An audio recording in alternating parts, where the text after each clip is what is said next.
What's up guys? Another day, another story. Backstory muna po tayo. Nitong last Friday pala po ay namatay pala po ang kapatid ni Sister Cook na Cambodian. Kaya nung time po na yun ay nag-close po kami ng 12 midnight dahil kinailangan niyang puntahan agad ang pamilya niya. And today po ay pupunta po kami sa kanila para makiramay. Hindi ko lang sure kung anong tawag dun sa kanila kasi nung pumunta po kami ay nakremate na daw yung kapatid niya. At para siyang 40 days sa atin kasi may tugtugan at kainan. FYI lang pala po, dito daw sa Cambodia ay cremate na po ang mga namamatay at wala daw talagang kabaong. Yun po ang nakalap ko lang na balita. Hindi ko lang sure kung totoo po kasi hindi pa naman tayo ganun katagal dito. Ang mga kasama naman po nating pumunta ay yung kapatid ko, tas yung anak niya, then yung kaibigan po ng kapatid ko, then yung waitress po and rider po namin. Medyo malapit lang naman po sa shop namin ng bahay ng kapatid niya kaya nagmotor at tuktok na lang po kami. Yung tuktok pala po ay pambasada dito sa Cambodia. Parang tricycle po kung dyan sa atin sa Pinas. Tas mga motor naman po ang karamihang service ng mga tao po dito dahil mahal ang pamasahe. Ang pinakamababa po kasing pamasahe na pagkakaalam ko ay $1.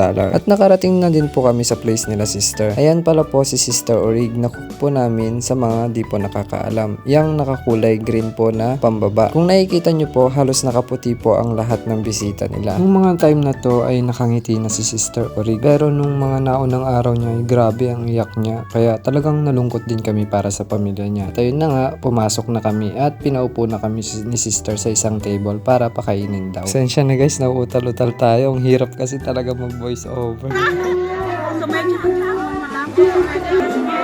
Nagkukwento pala si Sister nung mga time na yun pero syempre di natin naintindihan kaya tumutungo na lang tayo. So yes po, pwede kaming mabenta dito.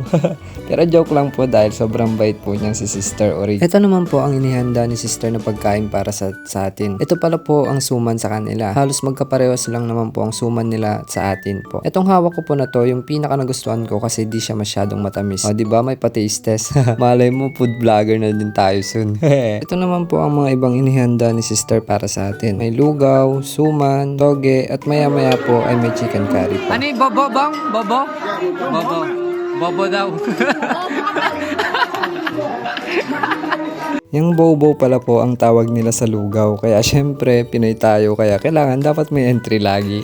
Dahil food vlogger na rin tayo, ang next na titikman naman natin ay itong bobo. AKA lugaw naman sa atin. Ang lugaw nila ay mas masarap para sa akin. Dahil siguro sa toppings nila na hipon. Pwede nyo rin itry yan guys. Masarap siya legit. Oh, first bite.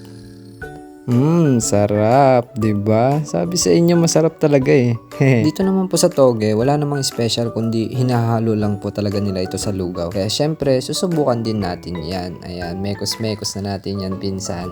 And then taste test ulit. Ayun, masarap naman talaga din siya. Next naman po natin ay yung chicken curry nila. Ewan ko kung anong tawag po nila, nakalimutan ko tanungin.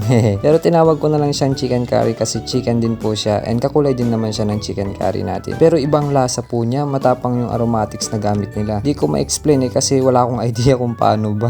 Basta okay naman po siya. And panghuli naman po is yung salad nila. Ito po ang pinaka di ko nagustuhan talaga. Iba po talagang lasa niya para sa akin. Nung mga time na yan gusto ko na talaga siya iluwa kaso nahihiya lang ako. Kaya kailangan ubusin ng inuya. Sensya na po kung gano'n ang food review ko pero sa akin lang naman po yun at iba-iba po tayo ng panlasa. Pero always respect naman po tayo sa food kasi blessing po yan. Hi.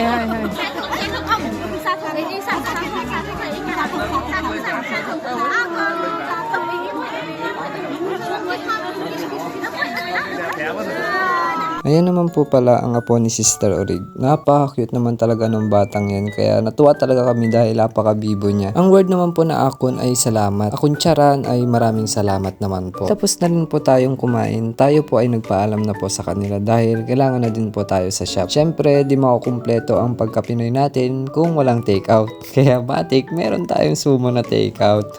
Sorry na agad sa mga natamaan dyan. Kumuha pala po tayo ng mga ilang clips pag uwi po natin dahil para sa akin ay isa to sa nakakapagparelax sa atin. At para na din pong naipapasyal ko din kayo dito habang nanonood. Pagpasensyaan nyo na lang po kung medyo malabo ang vlog natin pero kung pala rin tayo mag-upgrade na rin po tayo ng camera.